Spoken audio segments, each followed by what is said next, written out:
عيطت في ليلة دخلتها وجابت أمها تسهر معاها طول الليل هي وعريسها. كانت رافضة الجواز وجاب لها هدية عريس وعروسة. وقع في حبها من ورا الكاميرا وصحابه حذروا منها واعترف لها بحبه في الجونة. تامر حبيب لما عرف عمل تصرف زعلها واتعلقت بعريسها علشان جدع وتقيل. أسرار قصة حب جميل عوض وجوزها المونتير أحمد حافظ. يا ترى إيه هي أبرز أسرار قصة حبهم؟ إيه حكاية فستانها اللي غيرته يوم كتب الكتاب؟ إيه اللي عمله تامر حبيب لما عرف بقصة جميل عوض والجواز؟ إيه اللي عملته أمها يوم فرحها؟ يلا بينا نعرف القصة كلها، بس خليكم متابعين للنهاية.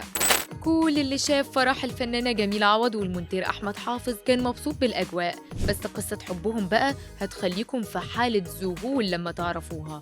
أصل جميل عوض كانت زي بنات كتير خايفة من الجواز بسبب المشاكل اللي بتسمعها عنه، وكانت مقررة تركز في حياتها وشغلها وبس، ولا كانت ناوية تتجوز ولا أي حاجة، وما كانتش أصلا بتفكر في الموضوع. في الوقت ده كانت بتصور أكتر من عمل فني زي فيلم هيبتا ومسلسل لا تطفئ الشمس وأعمال كتير، وكانت الأعمال دي مشارك فيها المونتير أحمد حافظ. هو كان بيشوفها بس من ورا الكاميرا، وهو بيمنتج بقى وقع في حبها من غير ما يقعد معاها أو يعرفها أكتر، بس ما صرحش بحبه ده لحد ما جه يوم واعترف وكأن الفاس وقعد في الراس. وقتها كان بيمنتج حلقة من حلقات لا تطفئ الشمس. قال لاصحابه انه معجب جدا بالقمر جميلة عوض ومش عارف يصارحها ازاي. وقتها صحابه حذروه وقالوا له بلاش، دي لسه صغيرة واكيد هتصدق فابعد عنها. هو سكت وقفل الموضوع خالص، بس بينه وبين نفسه كان ناوي انه يفتح سكة معاها. مرت الايام واتقابلوا صدفة في حفلة في الجونة، وسلم عليها وهي واقفة مع السيناريست تامر حبيب. فجأة وبدون اي مقدمات قال لها انا بحب آية جدا اللي هي شخصيتها في المسلسل. وقتها تامر حبيب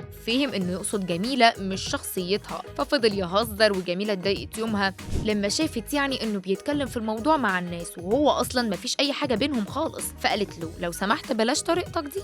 من بعد الموقف ده بقى بيتواصل معاها كل فترة ويطلب منها انها تقابله، فكانت بتقول له كلم صحابنا ننزل معاهم كلهم. اصلا كانت خايفة تنزل تقابله لوحدها ويتقال عليها دي مرتبطة بيه، وهي أصلاً مش في دماغها خالص. فضلوا على الحال ده لحد ما جت الكورونا، وهنا ما قدرش يمسك نفسه وقال لها أنا بحبك واديني فرصة أبقى في حياتك. بس ردها كان صادم جدا، قالت له لأ خلينا أصحاب، أنا ما بفكرش في الموضوع ده.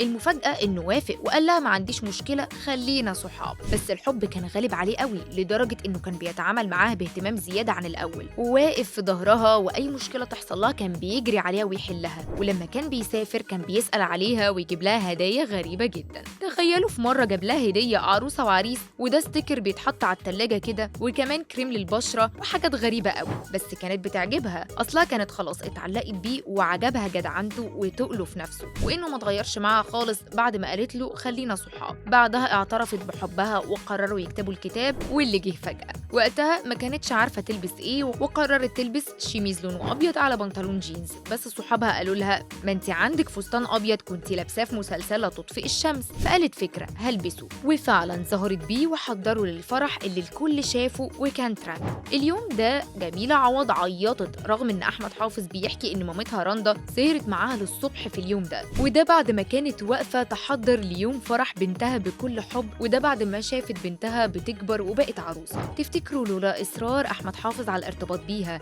كنا هنشوفها عروسة الفترة دي؟ قولوا لنا رأيكم في التعليقات.